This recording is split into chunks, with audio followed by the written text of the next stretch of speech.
Investors and traders, welcome to the channel Market Chart Pattern. Today is 1st of January 2024. I hope everyone is having an amazing holiday and I wish everyone a happy new year, a prosperous 2024. In this video segment, we are going to take a look at the key US stock indices, as we always do. We'll take a look from a longer term perspective, from looking at weekly charts, and also we'll try to cover the monthly chart because we are at the end of the year. The 2023 has concluded and we have moved into 2024. So we'll start by taking a look at the bonds first. So before we move on, a disclaimer: this video is for educational purposes only and it's not a financial advice. And here we take a look at the long bond futures. So here we go. This is the weekly chart of the long bond futures, and we have seen a very nice rally in the long bond futures, and this has of course helped the stocks as well. From 23rd of October, stocks began to rally. For example, the S&P 500 index from end of October. The bonds began to rally or put in a bottom at the start of the week of the 23rd of October. So the bonds actually began to rally or put in a bottom a little bit earlier compared to stocks. And we have seen 1, 2, 3, 4, 5, 6, 7, 8, 9, 10 weeks where the bonds have been just moving up. So that's pretty good. And where the long bond futures contract is now, it's known as long bond future because of this 30-year duration. So it's the treasury bond future chart of a 30-year bond. And here where we are is, in terms of magnitude, we have been there before as well, and this is the point where a lot of resistance came in previous time when the bond market had rallied about this much. So this is known as the market symmetry, some concept we really like to take a look at here at Market Chart Pattern. And here what we're observing is that the market has moved a little bit above this. However, the last couple of weeks, and especially the last week being the holiday week, the volumes could be a little bit on the how shall I put it, lighter side. So here we'll be watching how the bonds are going to trade very, very carefully. It does appear the bonds still want to rally.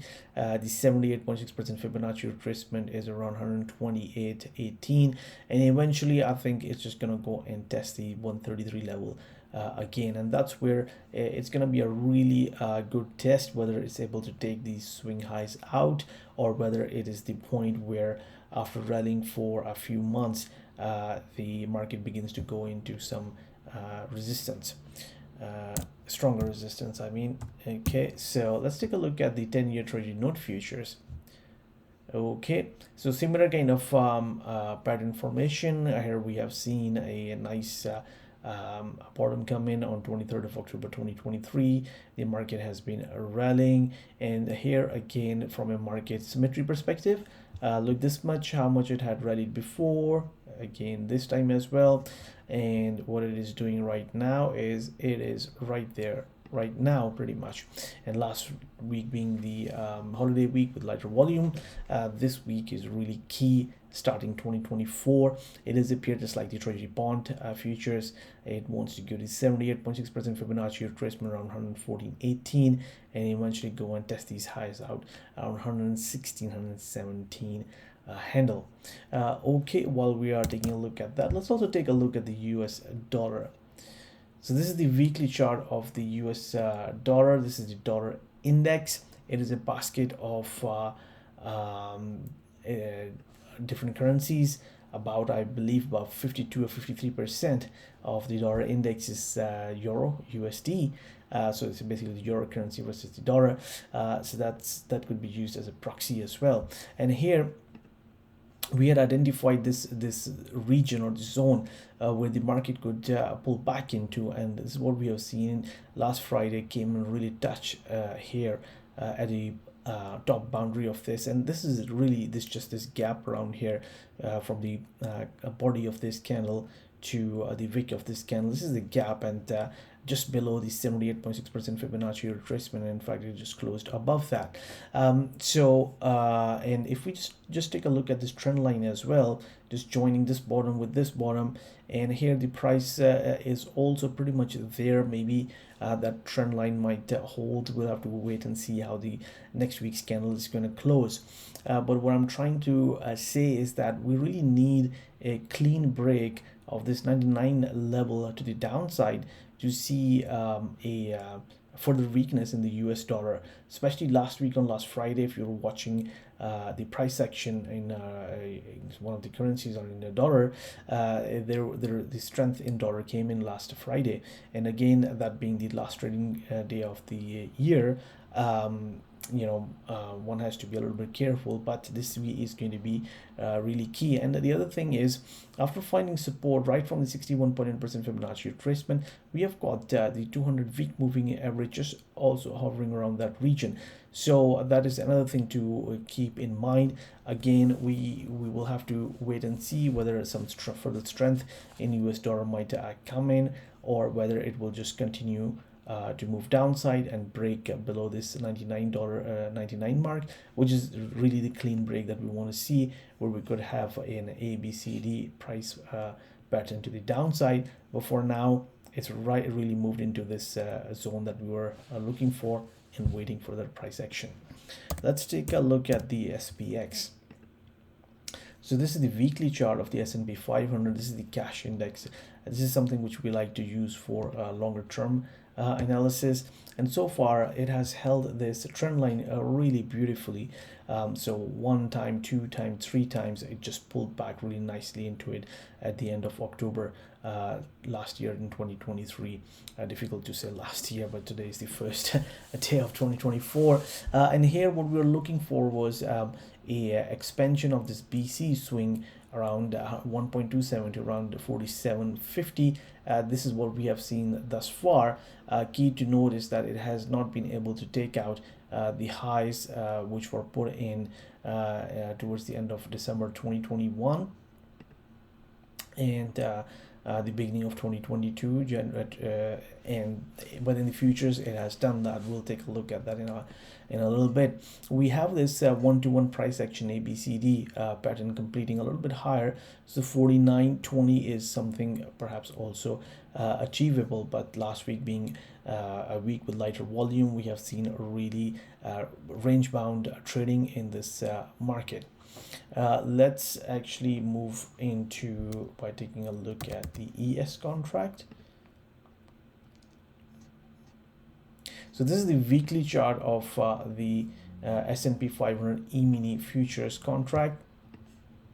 This is a continuous contract, not the quarterly one, and I'm using the data coming in from TradingView, so we'll have to adjust with their how they build a continuous contract.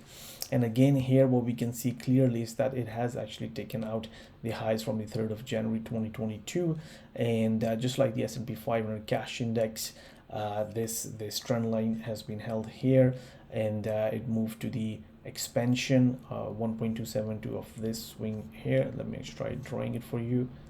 This is the swing here, and here there's a possibility it's gonna go and test this 49.43 level, roughly speaking. Now here what you are also going to see is the standard deviation levels.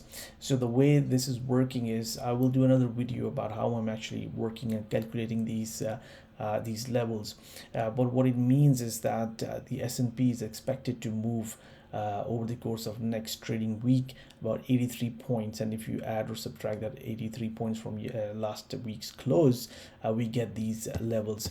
So I'm also actually going to show you a chart here which I have done for other stock indices as well here, and I will actually copy and paste this in the description of our video so you can actually have a look. And here I'm also doing +2 and -2 standard deviation calculations as well. And what this means is basically there's a probability or a chance for this market to move between these ranges, the +1 standard deviation and -1 standard deviations, and these are the levels. And there's also possibility that if there's a stronger move, the markets actually could move +2 and -2 standard deviation on the downside, +2 onto the upside, and that would be kind of an expected market's price behavior, and on top we are also watching for some of these key Fibonacci expansions and ratios and ABCD patterns. So I will actually put this in the description of the video, so that way you will have it for the key stock indices that we like to follow. Okay, so move it away here. Now let's move to NQ. Here we go. All right, here.